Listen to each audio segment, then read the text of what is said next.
Hi parents, I just need to let you know last night I challenged your student to come to you with some very, very difficult questions. We looked into the Bible, we opened up into Exodus, and we saw where God commands us to honor our father and mother. And I believe that God did that because there's no one on earth that loves your student more than you do. As a parent, you want the best for your student. And I think we have to address some very big topics because your students have to have answers to some really big questions and some challenges that they're facing. Specifically, I asked them to come to you and to ask you what your plan is for them and how you'd like to see them handle marijuana over the next 4 years, how you'd like to see them answer questions and concerns about vaping, how you'd like to see them handle alcohol over the next 4 to 6 years, and to open up that conversation. What I find is in high school, people are engaging in these activities and their parents have no idea about it.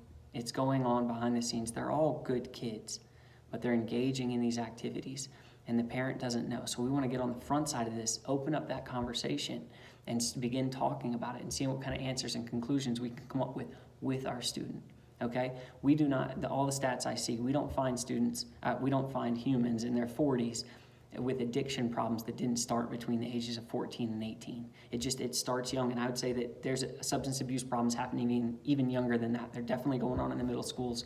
And last night I had kids close their eyes and bow their head, and I just took a poll on if and when students have had to answer questions about any of these topics, and the majority of our students have already, they said, yes, I've had to answer questions about some of these things. So as they develop answers to these questions and to these challenges that they're gonna face, I wanna bring parents in on the conversation. So your student should come to you and ask questions about how they should conduct themselves sexually, what our plan is for them in alcohol consumption, how vaping should be handled and managed, how we want to see these next 4 to 6 years go. So let's get together, get a plan, and next week, I know it's Easter, please, please, please bring your student to youth group. Next week, we are going to, as a group, we're going to work through the language and the vocabulary that we are going to use to say no to some of these things.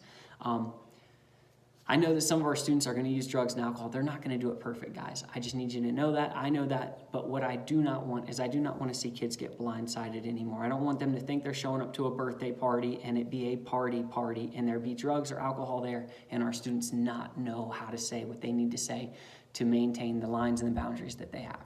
So next week, we are developing the language about that. Thanks for watching this video. My phone is always on. I'm willing to talk about anything, but these are real challenges that our students are facing, and I need you as their parent to weigh in on it so that they can honor you over these next 4 to 6 years. Thanks for watching. Bye-bye.